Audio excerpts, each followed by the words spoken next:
ABC 10 News at 11 starts now. Happy Friday. Welcome. I'm Virginia Cha, and I am not alone. I am joined remotely by my co-anchor Jim Patton and meteorologist Megan Perry. So good to see both of you, and we're going to hear from them in just a few moments. But first, let's show you the Del Mar racetrack live right now. It is a nice day, opening day for the summer season, but because of the coronavirus, no fans are allowed in right now. ABC 10 News reporter Jared Aaron spent the morning at the track and tells us they are still trying to make the races feel as normal as possible. Normally, the stands at Del Mar would be packed for opening day, people in their high fashion with betting slips in hand. But for 2020, there's nothing normal. In fact, the only normal thing will be the action out there on the track. As for everything else, all bets are off. Jockey Aaron Greider is a regular at Del Mar. Well, I've been coming to Del Mar since I was 2 or 3 years old, so I remember coming down on the train and being excited about opening day just as a racing fan. And as a jockey, opening day is also a thrill, one he'll still feel even without fans. Once we get into the starting gate, you know, you're pumped up as it is, and you definitely get the excitement still as the race is going on. Track officials hope fans feel the same way, although from afar. They're promoting TV broadcasts, their website, and online betting through the TVG app for people to get the thrill of the surf meeting the turf. You can load money on it, you can bet on it, it's very simple, and then you can sit at home and watch the races. You can even go to our website and get the recipe to how to make Del Margaritas, and you can sit on your couch and pretend you're here at Del Mar. Traditionally, 90% of all money wagered on Del Mar is off track, so this is nothing new. What is new are all the signs promoting social distancing, mask enforcement, extra precautions for health and safety, and empty seats. Everything's good, and we got to do what we got to do to keep everyone safe, healthy. It's not really about the sport continuing, although that's great. It's about being safe and healthy. For the last 2 years, the Del Mar has been the safest track in North America for horses.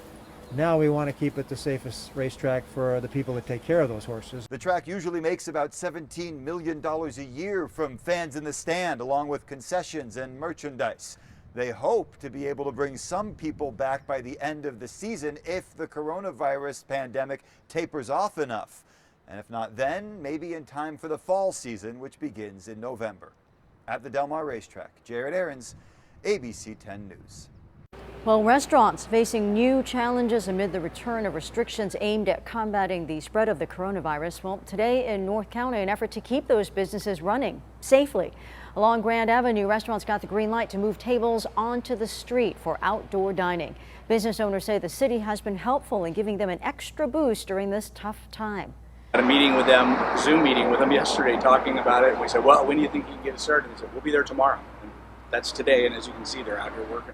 The Downtown Business Association has committed $10,000 for outdoor shade, tables, and chairs. They're also reimbursing businesses the $100 permit fee to allow them to serve alcohol outside. Jim? Now, Virginia, coronavirus cases are surging in more than half of the country, and now some hospitals are starting to reach capacity.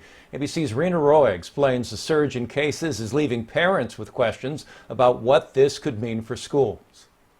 At least 36 states are battling a steady climb of COVID-19 cases, with 10 breaking hospitalization records. As a country, when you compare us to other countries, I don't think you can say we're doing great. I mean, we're just not. The Sun Belt getting hammered by the deadly virus. Florida, Arizona, and South Carolina considered the world's most active hotspots, according to the New York Times. In Florida, more than 50 hospitals have no ICU beds left. Arizona has nearly 1 in 3 people testing positive.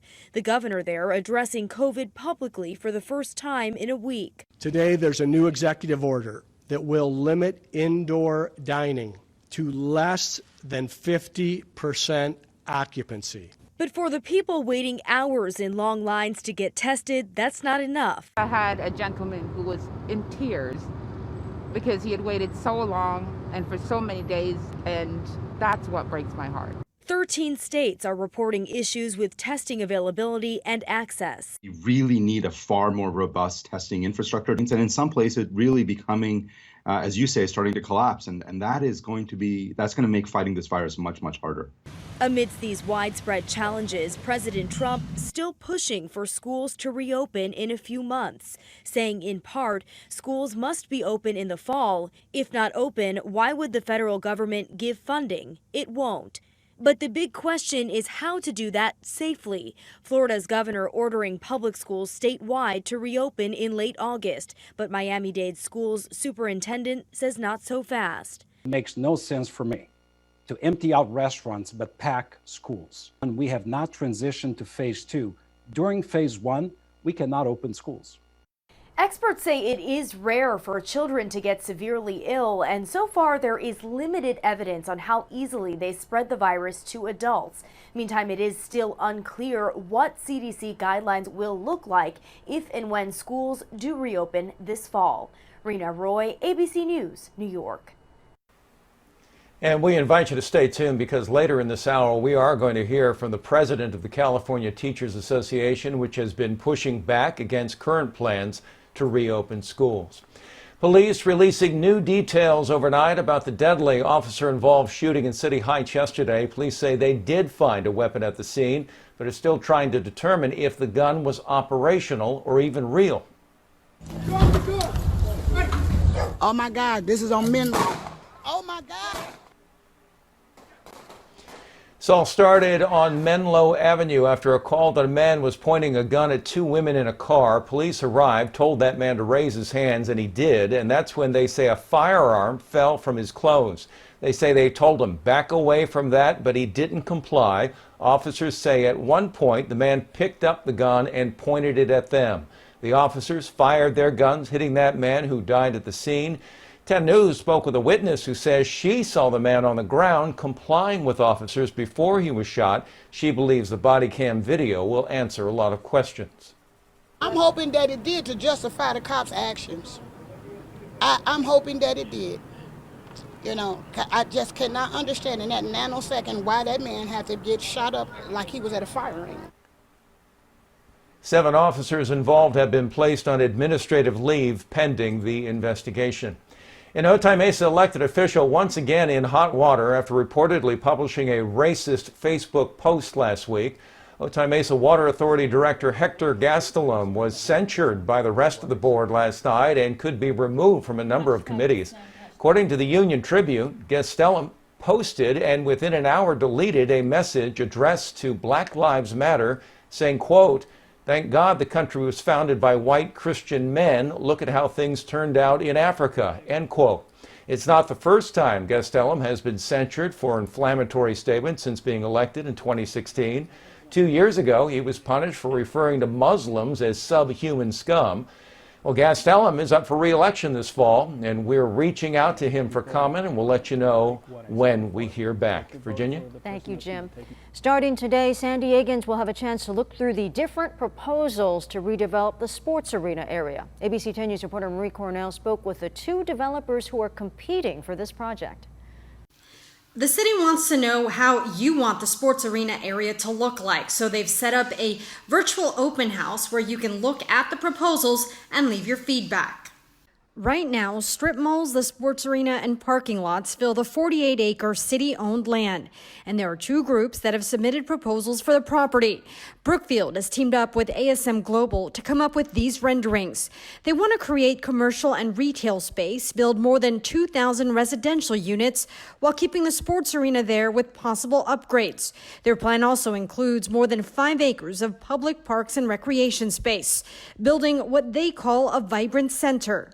Connects people with nature, creates very much needed housing and jobs for the area, and it really is going to springboard future growth. The second proposal comes from Toll Brothers, who has partnered up with David Malmuth Development, Bridge Housing, and the San Diego Loyal, putting together this plan for the property.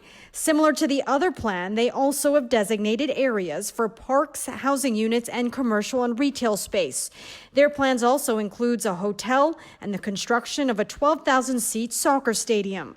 The stadium is going to have 22 home games for the Loyal, and it'll have high school activities and college games and commencement, but the area surrounding can be used for all kinds of fun things.